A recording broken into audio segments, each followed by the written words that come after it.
O podcast que você vai ouvir pode ter cenas fortes. Se possível, ouça com fones de ouvido.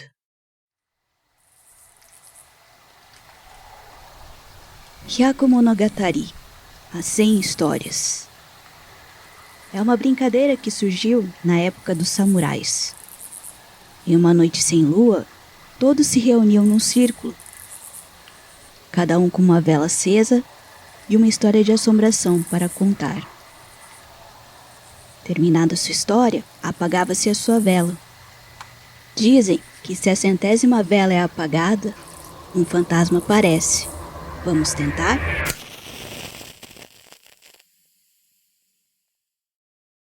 Isso aconteceu tarde da noite.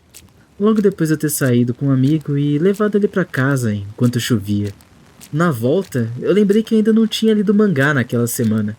E antes de voltar pra casa, eu resolvi aproveitar a saída e colocar a leitura em dia numa loja de conveniência. A essa hora, eu era o único cliente na loja. Logo que entrei, fui à estante e peguei um volume atrasado de um dos títulos que tenho acompanhado. Nessa hora, levantei a cabeça e podia ver pela vidraça a rua que dava acesso à loja. Lá fora, uma pessoa de roupa branca caminhava pela calçada, segurando um guarda-chuva da mesma cor. Eu me peguei pensando o que essa pessoa estaria fazendo ali, a essa hora da noite. Mas nessa hora tava eu mesmo ali, lendo mangá. Enfim, a hipocrisia. Voltando à leitura, a história estava tão boa que eu nem vi o tempo passar. Já estava pronto para devorar outro volume da prateleira. No momento em que eu levantei a cabeça, alguma coisa lá fora me chamou a atenção de novo.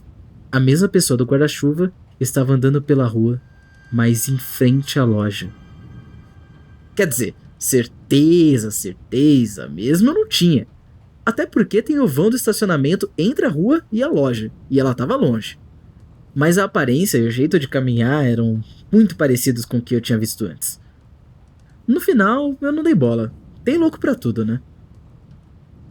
Quando eu terminei o segundo volume, eu vi que o atendente estava colocando um novo na estante, e eu fui logo pegar pra ler. Como eu já estava lendo fazia um tempo, eu resolvi dar uma alongada e acabei olhando para fora.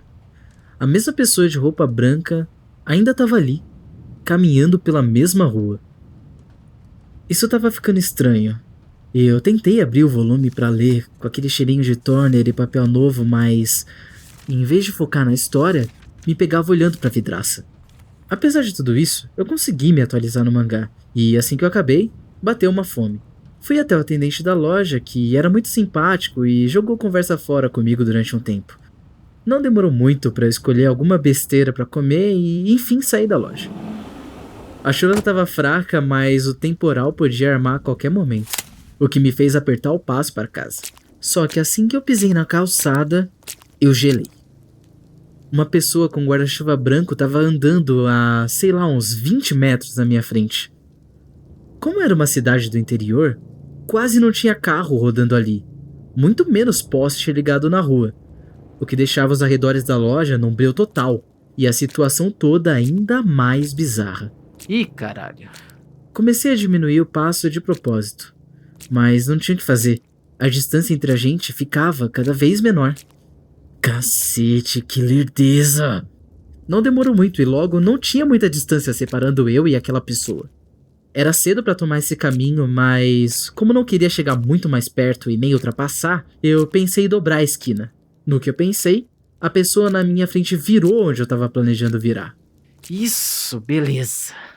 Eu comemorei por dentro, mas se pensar bem, essa pessoa não tinha nada a ver com a minha neura. Fiz uma nota mental pedindo desculpas para ela também. Aquela pessoa murmurou alguma coisa, mas eu não entendi nada. Como ela não se virou pra mim na hora, eu pensei que ela tava falando sozinha. Andei mais pra frente pra virar a próxima rua e, sem pensar, eu dei uma olhada pra direita. Vi umas casas que eu já conhecia. E também vi uma pessoa andando, com um guarda-chuva branco. Eu me arrepiei todo. E tive certeza que a sensação que eu tava tendo não era mais imaginação. É que, até então, a pessoa estava num ritmo tão lerdo que, mesmo se eu andasse bem devagar, a nossa distância só encurtava.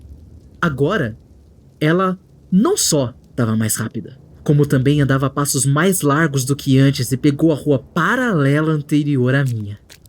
Não importava as várias quadras que eu passava, sempre havia uma pessoa de guarda-chuva branco caminhando na rua paralela.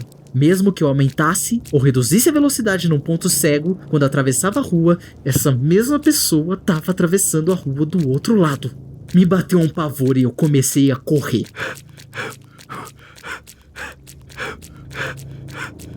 Tô só correndo porque a chuva começou a ficar mais forte. Eu não quero me molhar. Essa era a desculpa esfarrapada que eu criei pra mim mesmo, enquanto eu acelerava o passo pra chegar logo à avenida principal.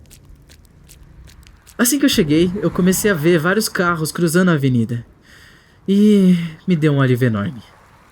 Fui atravessar, dei uma olhada pra direita, ninguém lá.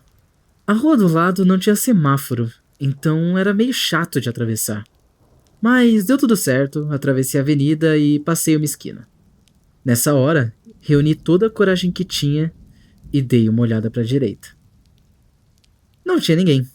Avancei na esquina seguinte, virei a cabeça e também não tinha ninguém à direita. Dei uma acalmada, respirei fundo e continuei a caminhar, normal. Por sorte, já estava perto de casa. Era só virar mais uma rua e já dava pra ver o portão. Mais uma virada pra direita e... outra vez o guarda-chuva branco. Ah, não. Não deu tempo nem de eu pensar nisso, porque logo que ela se virou, começou a andar na minha direção. Eu entrei em pânico. Quando eu vi, tava correndo. Peguei o mesmo caminho que tinha usado pra chegar lá. Corri o mais rápido que pude pra ela não conseguir me ver, mas eu virava uma rua e eu via ela, um guarda-chuva branco, caminhando na minha direção pela rua de trás. Caralho. Eu tava numa área residencial bem escura. Onde eu tava, só tinha casa. Tinha os postes ligados nas esquinas, o que fazia com que a roupa e o guarda-chuva ficassem bem destacados. Ela chegou a andar até o meio da rua e parou. Do nada, ela virou o corpo todo de um jeito muito estranho e voltou a andar, passos largos, na minha direção. Foda-se que era meia-noite, eu gritei mesmo. Taquei na cara dela tudo que tinha, meu guarda-chuva, sacola de comida, tudo. Não olhei pra trás.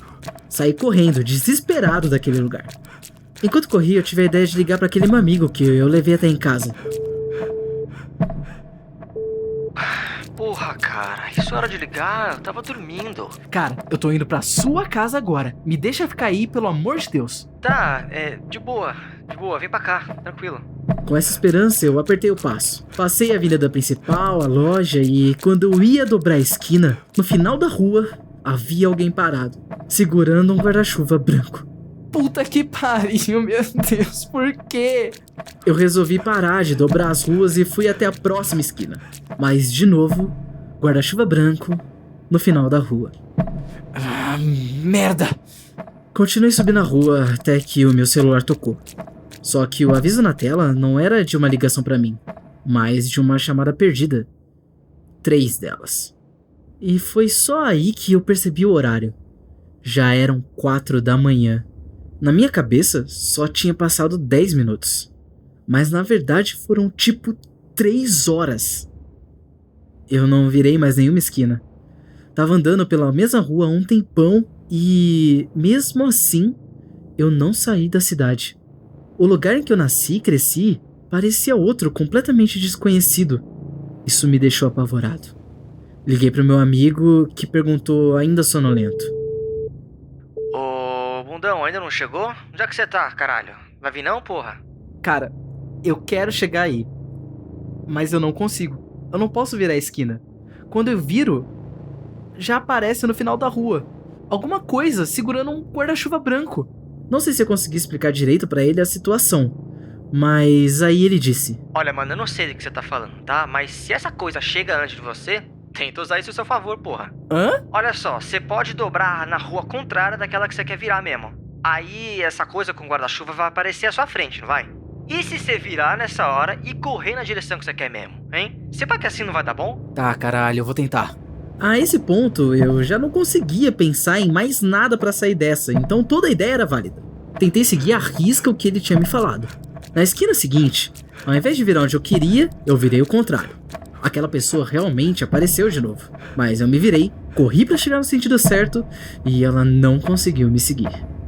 Deu certo, agora eu tava na frente dela. A adrenalina bateu e eu corri pra caralho. Finalmente eu consegui chegar onde meu amigo mora. E lá tava ele, na linha de chegada. Mano, você tá todo molhado, velho.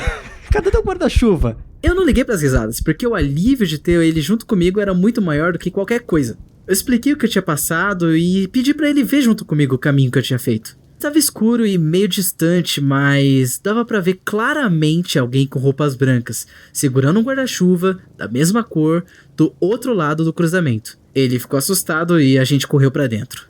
E então eu comecei a ficar mais calmo.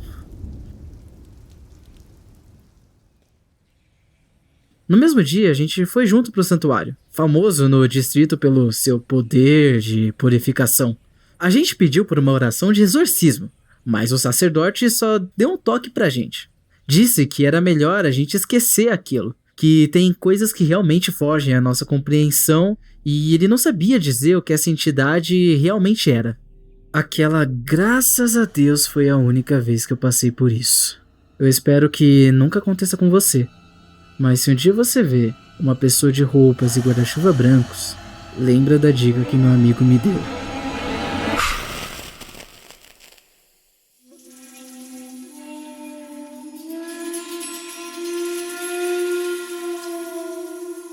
Este podcast é uma produção independente, realizada pelo Notso Kawaii em parceria com o Kanshou. Locução por Fê Gomes. Com voz de Nate Clayman. Produção por Miu, Felipe Gomes e Nate Clayman. Edição e sonorização por Felipe Gomes. Ouça os outros programas da série nos feeds do Notso Kawaii ou do Kanshou. E não se esqueça de apoiar a produção de podcasts independentes seguindo a gente nas redes sociais e compartilhando o programa.